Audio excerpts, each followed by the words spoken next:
We are introduced to our main character, Akito, who stands on the rooftop. He has been reading a guide about how to meet the angel of demise as soon as possible, considering whether it is the only means of escaping the pain that has strangled him. All of a sudden he notices a young girl, a striking figure of calm, sitting nearby. Curiosity urges Akito to approach her. Wondering about her drawings, Haruna reveals that she is imagining heaven, a place she expects to see soon, much to Akito's astonishment. Haruna confides in him about her rare disease. She is only left with 6 months to live. What amazes Akito is her resigned acceptance of her fate. Rather than struggling through the pain of the hospital, she would rather imagine heaven's grandeur through her paintings. Her serenity stirs something deep within. Like Haruna, Akito is terminally ill, a heart tumor that has given him only 1 year to live. His once clear dreams of becoming a renowned artist now seem far-fetched. He is already beginning to reconcile himself with the fact that he might not live long enough to even enter the art competition he has always wished for. But Haruna's courage makes him reconsider his own despair. Encouraged by his art teacher, he finally decides to risk everything in his peaceful resolution, to live a little longer, to join the exhibition. A flashback reveals the very moment that Akito collapsed. He was biking his way home from school when, out of nowhere, he fell, gasping for air. What followed was the grim diagnosis, his mother's tears, the doctor's words, an incurable heart tumor. The world crumbled at once. Akito had accepted his fate, but meeting Haruna began to change his perspective. The next time Akito goes to check on Haruna in the hospital room, he finds out just how much they have in common. The names Akito, born in the fall, and Haruna, born in the spring, indicate the intertwining of the two souls, both of whom have walked parallel paths. Both of them are 17 years old, and at the threshold of maturity when life is brutally cut short. However, despite all of the suffering they both endure, there is a spark of hope between them. Haruna's room is full of her works, bright paintings teeming with life and fantasy. Akito is taken aback by how talented she is. She has never been to an art school, and yet her works take his breath away. With every stroke of the brush, she would capture a world, which soon she would leave behind. Haruna confides in Akito that through painting, she sets her spirit free from the constraint of her illness. Drawing washes time and space away, and she can finally fly into a better world. But in her voice lies a tinge of jealousy. Akito still has a future, and the opportunity to become the artist she won't be able to. Conversely, Akito wants to confess that his future is equally uncertain, but he restrains himself.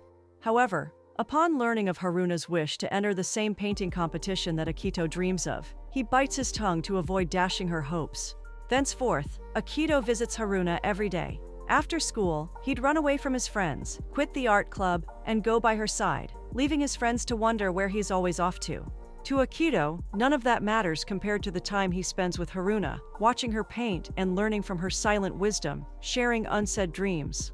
Drawing Closer is the story of two souls destined to be together and bound by their love of art in the mortal struggle against their own demise and the beauty of the brevity of time spent with each other. It is a quiet afternoon when the journey of Akito takes a fortunate turn, coming across an adorable flower shop. The shop is a riot of color and fragrance, a welcome relief, as his urgent visit to the hospital seems inevitable. Recommended to him by the shopkeeper, a woman with kind, knowing eyes, are Gerbera flowers. These flowers, she reveals, in their varying colors, speak of appreciation, purity, allegiance, and hope, each one serving to remind any person caught in a terrible moment that there is something for which to be grateful. He is captivated by the dainty beauty of the gerberas and picks 5, each blooming into a radiant promise of cheer.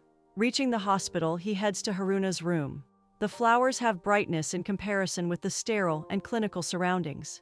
Akito discovers Haruna sound asleep. He lays the bouquet on the table, and before departing, Haruna wakes up, caught off guard by the beauty of the flowers.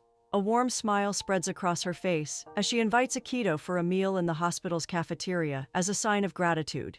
In no time, however, their time together is cut short by the arrival of the head nurse, who comes to conduct a physical exam on Haruna. Therefore, Akito leaves with a promise of returning the following day, feeling deep inside that it is his responsibility to continue supporting him. Days afterward, Akito's mind cannot shake off the loneliness of Haruna. Akito's frequent visits to the art room, where he watches from a distance, never leave his friend unobserved. Feeling Akito's distraction, his friend rebukes him for his apparent impulsiveness. Seizing the opportunity, Akito wonders about Haruna and his acquaintance with her. His friend mentions that Haruna had been close with her classmate Miora. Akito's interest is piqued. Therefore, he decides to contact Miora. When Akito proceeds towards Miora, he is determined to talk to her about Haruna's condition. However, Miora misunderstands Akito's approach at first, but as the name of Haruna reaches her ears, she is lost deep in silence. Akito explains that Haruna was admitted to the hospital, and her condition is hopeless. Miora appears reflective, but chooses to disassociate herself, thereby not tying up loose ends about Haruna's past relationships. During her stay in the hospital, a secluded and silent Haruna always fixes her eyes on her drawings. Every drawing depicts two friend girls, representing a deep-seated longing. The gerbera flowers now symbolize her unrealized wishes. As her feelings overpower her, Haruna decides to draw the gerbera flowers tenderly with every stroke, an expression of the sorrow she cannot speak. Back home, Akito's parents express their worry about his constant absence from the art club. However, Akito reassures them, nothing is wrong. His father attempts to make him happy, offering him that long-awaited trip to Japan. But Akito, feeling extremely attached to Haruna, prefers staying at home, much to his father's astonishment by his son's sudden shift of demeanor. The following day, rejuvenated by the sense of his newfound resolve, Akito heads to the hospital armed by 6 flowers of gerbera. The flower shop owner explains that 6 flowers signify falling in love, a revelation that echoed in Akito's heart. Haruna wonders about the extra flower and its distinctive color. Akito, trying to mask his feelings, reveals that the shop owner gave him 1 flower free. Her fondness for Akito increases as they look through pictures on Haruna's new cell phone. Akito realizes that his feelings towards her are intensifying with every second. The conversation flows into a moment of reflection when Haruna wonders why Akito comes to see her regularly, more than hanging out with schoolmates. Akito shares that his circle of friends is small, enjoying his time with Haruna instead. While talking, Haruna confides in him about her terror of falling in love, and with her sickness, she acknowledges that she will never be able to live a long life to embrace affection. She is jealous of Akito, believing that he has a bright future, full of potential, while hers seems blunt. Little does she know how their destinies are entwined in ways that neither of them can yet understand. As Akito prepares to leave, the weight of his emotions and Haruna's plight hang heavily upon his chest. The contrast between his parents' dreams for his future and his growing attachment to Haruna is stark. Akito reaches a point where, in the tender papyrus of their relationship, unspoken truths weigh heavy in his heart. Haruna, in her shining spirit, shares with him her ardent wishes for his long life, her eyes sparkling with dreams he has yet to write. She fancies watching him from heaven, to see what this man will eventually turn out to be, to eventually build a family. Yet the shadows of his illness loom large, that haunting specter he cannot reveal without shattering her delicate visions. Torn between relieving his conscience and preserving Haruna's dreams, Akito keeps his illness a secret and fills their moments with laughter and light. The affectionate glances between them serve as a bond deeper than words can say, an unspoken understanding binding these two souls closer. Their hearts converse through text messages, even on days with busy classes, keeping their spirits intertwined. One afternoon, Shota approaches Akito and invites him to join him and Eri for a brief escape from reality, watching a movie together. Akito is initially reluctant, but the bond of their companionship draws him in, a relief from the tempest raging inside. In the following scene, he returns to Haruna with a bouquet in hand, a bright flower eloquently telling their shared happiness. He curiously wonders about what she wants to do for summer break. Haruna playfully reveals that she wants a break from her illness, but she immediately senses Akito's discomfort. He apologizes for his question, but shows her simple pleasure. Fireworks. Akito pledges to take her to see fireworks, much to her delight. Haruna, with a beaming smile, writes the date of their promise on his palm, a tangible reminder of their bond. However, time is an unkind master. He cannot stay long. He is obliged to join his friends for a movie. However, he promises to return as soon as possible. At the cinema, excitement fills the air as Akito gathers with his friends. Suddenly, a message beeps on his phone from Haruna, but once he reaches for his phone, it slips from his fingers, sliding down to the floor. At that moment, darkness engulfs him. The illness that had been kept at bay now claims him. His friends rush to him in concern, calling for help. When his consciousness finally returns, Akito finds himself surrounded by family voices laced with concern. And soon the bombshell is thrown at him. He has lain in the hospital for a week, tied to the aftermath of surgery that fitted a machine into his heart. A long summer vacation stretches ahead, filled with uncertainties, its milestone marked by the burden of his secret, yet to be betrayed, and dreams yet to be realized. As the night wears on, his promise to Haruna starts to slip away, and the weight of Akito's guilt presses down. He finally takes a look at Haruna's messages he'd been trying to avoid. His screen filled with Haruna's words, messages full of quiet concern, asking if he was okay, wondering whether he needed some space, or if he'd perhaps gone on a summer trip with his friends. But each question remains unanswered, building an ache inside. When the guilt starts to well up, Akito's phone lights up with Haruna's name. It's an unexpected call, and with a little trepidation, Akito answers. His voice fills with sorrow, as it overflows into an apology for having broken the promise the two once shared. However, much to his surprise, Haruna is not angry, but relieved, or even joyful, knowing that he may truly be happy and enjoying his time away. She dearly misses him and wants to be by his side. However, her utmost happiness is Akito's happiness, even from afar. Akito tries to explain himself, making excuses for not being there, but Haruna softly cuts him off, assuming that he is with Eri. Even though she was not able to watch the fireworks with Akito as she had wanted, they at least shared the same view. In an instant, the atmosphere changes, and amidst the silence, Haruna says that it may be her last fireworks display ever. Akito speaks softly, never allowing despair to finally settle between them, filling her spirit with hope and trust that she will live to see many more. With one quietened breath, Haruna makes one final request, a simple wish for him to stay with her, if only for a moment, a promise he knows this time he cannot break. They both harbor dreams of witnessing fireworks together in the days to come. Upon hearing Akito's uplifting words, Haruna feels profound gratitude for having a friend like him, one who unfailingly stands by her side. Despite her initial hesitation, she resolves to divulge her secret. Yet, the cacophony of the fireworks drowns her voice, and thus, Haruna seizes the moment to withhold her deepest mystery. The following day, Akito's friends visit him at the hospital. They are disheartened and reproach him for concealing his illness, though they understand his desire not to be a burden. Nevertheless, they are resolute in their decision to remain by his side throughout his treatment. Akito is deeply thankful for their presence and much-needed moral support. In the subsequent scene, as Akito enjoys the company of his friends, Shota and Eri, in his wheelchair, he suddenly encounters Haruna's mother. Startled by her sudden appearance, Akito feels a rush of emotions. Noticing her astonishment at seeing him, he decides to confide in her about his illness. With a heavy heart, he reveals that he has only a few months left to live. Despite feeling selfish, he implores Haruna's mother to keep his condition a secret from Haruna. He wishes for Haruna to savor her youth, free from sorrow. Haruna's mother, tears welling up in her eyes, agrees to keep the secret for a while, driven by her desire for her daughter's happiness. Upon the conclusion of Akito's arduous rehabilitation, he finally reclaims his long-lost freedom. Yet his mind remains ensnared in a relentless tempest, unable to dispel the haunting thoughts of Haruna's affections for her friend Miora. Resolute, Akito seeks out Miora, determined to persuade her to visit Haruna. He seizes her hand, his grip firm, her protests falling on deaf ears. When Miora manages to wrench her hand free and halts Akito's advance, he reveals the harrowing truth. Haruna has but 3 months left to live. He implores Miora to bring joy to her friend's waning days by visiting her in the hospital to lift her spirits. Overcome with emotion, Miora consents to accompany him. In the subsequent scene, we observe Akito entering Haruna's room. She is absorbed in her paintings, but her face brightens upon seeing him. However, the sight of Miora trailing behind him causes her heart to skip a beat, a sudden reunion after years apart. With a heavy heart, Haruna apologizes to her friend, tears streaming down her cheeks. Miora, in turn, rushes to her side, enveloping her in a warm, tight embrace, striving to soothe her sorrow. Akito, witnessing their poignant reunion, feels a surge of delight at seeing Haruna bask in Miora's presence.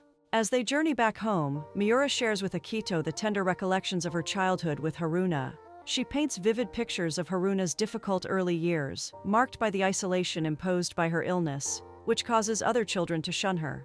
Haruna, often found playing alone, is joined one day by Miora on the swings. From that moment on, an unbreakable bond is forged between them.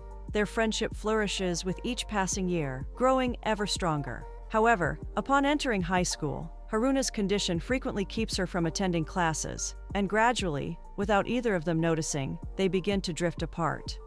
On the day of their graduation, Haruna is unable to attend. Determined to celebrate their friendship, Miora crafts a handmade certificate adorned with photographs and cherished memories of their time together. Yet Haruna's reaction is far from what Miora had anticipated. Haruna erects an emotional barrier, urging Miora to leave and revealing the painful truth: they are not best friends. Stunned by this revelation, Miora departs, her tears flowing like rivers. After hearing Miora's poignant story, Akito surmises that Haruna's harshness is a selfless act, intended to liberate Miora from the burden of caring for her. Haruna, not wanting to be a weight on her friend's shoulders, has chosen to end their friendship, despite her own sorrow. Akito's words bring a new understanding to Miora, who realizes that she has not been attuned to Haruna's feelings and has given up on her too quickly. That evening, Akito's father, with a gentle demeanor, conveys to him the delightful news of a groundbreaking medical procedure that holds promise for treating his rare disease. He hopes that Akito will consent to the surgery, envisioning that it would enable him to participate in the upcoming painting competition. However, Akito is informed that the procedure would merely extend his life by a few years, without providing a true cure, and necessitates a 3-month recovery period. Resolute in his decision, Akito declines, bound by the promise he made to Haruna to spend the final 3 months with her, a vow he cannot breach again.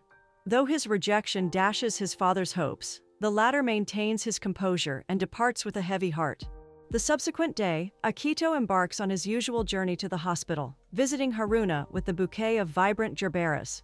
To his astonishment and joy, he finds Miora at her side. Observing her two friends, often engaged in playful banter yet deeply caring for each other, brings immense happiness to Haruna. She hadn't foreseen such vibrancy in her days, but thanks to Akito and Miora, she feels profoundly cherished. Seizing the moment, Haruna confesses her delight in having her friends present. This confession casts a melancholic silence over Akito and Miora, as it stirs poignant memories of Haruna's words. In a gesture of thoughtfulness, Miora gives Akito 2 tickets to a school festival, urging him to accompany Haruna. At that moment, Miora genuinely wishes for Haruna to have fun. Akito, appreciative of Miora's sincerity, promises her to take Haruna to the festival. Shortly after, Akito reaches out to Haruna, extending the invitation. He assures her that he will secure permission from both her doctor and her mother. Despite the pain she endures, she is determined to push through it, driven by the dream of attending the festival she has longed for, especially with Akito's company. A few days later, the school festival begins. Akito sticks by Haruna's side. Haruna's smile is unceasing, as one of her dreams comes true. They also witness Miora's performance in the school play, where Haruna feels immense pride for her best friend. Akito is elated to see Haruna's radiant smile. After the performance, Miora reunites with Haruna and Akito, feeling immense joy that Haruna can partake in the festivities and savor life like a typical teenager. On their way back to the hospital, Akito suggests visiting a special place. They soon arrive at the beach that Haruna and her father have always dreamed of visiting. Haruna is deeply moved, not expecting Akito to go to such great lengths to fulfill her dream. During their conversation, Haruna asks if Akito could bring her back to life, akin to the prince who saved Snow White, because she yearns to feel love and bring joy to her loved ones. Fighting back tears, Akito apologizes, acknowledging that he can't alter their fate. Despite this, Haruna reassures him that she expects nothing more. She simply wants to enjoy her happy moments with him now. As days turned into weeks, and little by little, Haruna's illness sent her bedridden. Never once did she feel lonely though, for Akito and Miora keep visiting her every day. During a special visit, while Akito paints her portrait, Haruna recalls their first meeting. She wonders why Akito chose to speak to someone as ill as she is. With heartfelt sincerity, he explains that he saw Haruna as an angel who saved him from despair. He shares that her boldness in facing her illness inspired him, giving him the strength to continue living. Haruna opens up to Akito, silently vulnerable. His perception of her strength is completely wrong.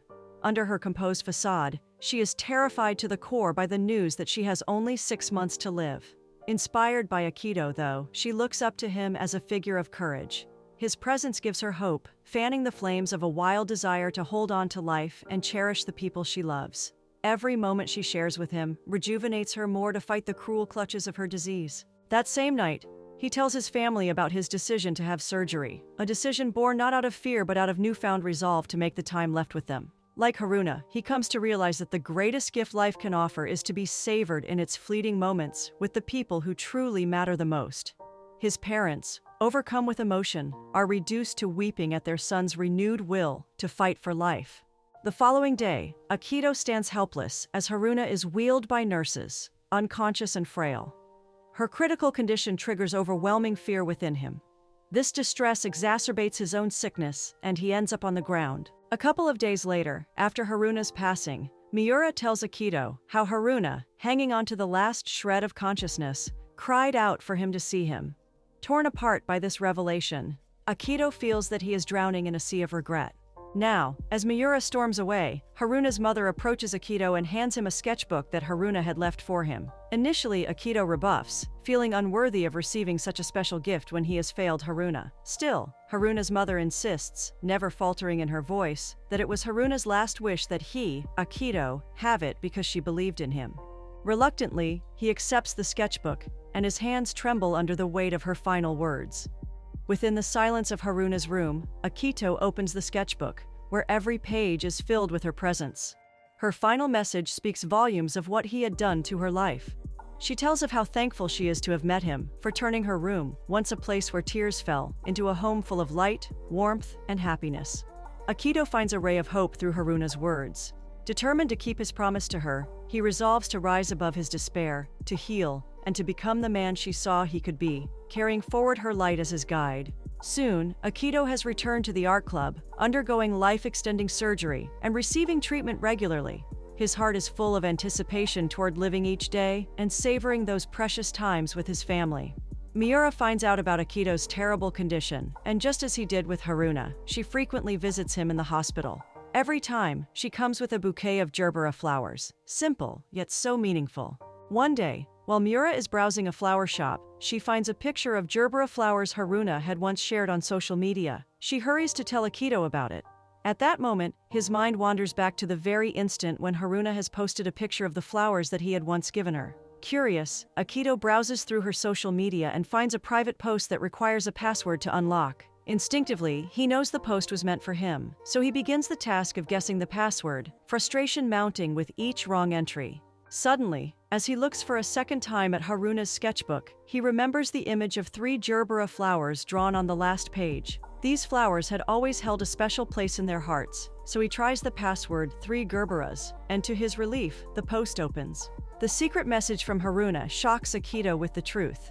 She had all along known that he was ill but chose to pretend otherwise, unwilling to diminish his efforts. She wanted to repay Akito for the kindness he had shown her, for the life he had shared with her, and for making those 6 months the most treasured in her life. She quietly expresses her deep love for him through the 3 gerbera flowers. Akito's heart swells as he realizes how much Haruna loved him.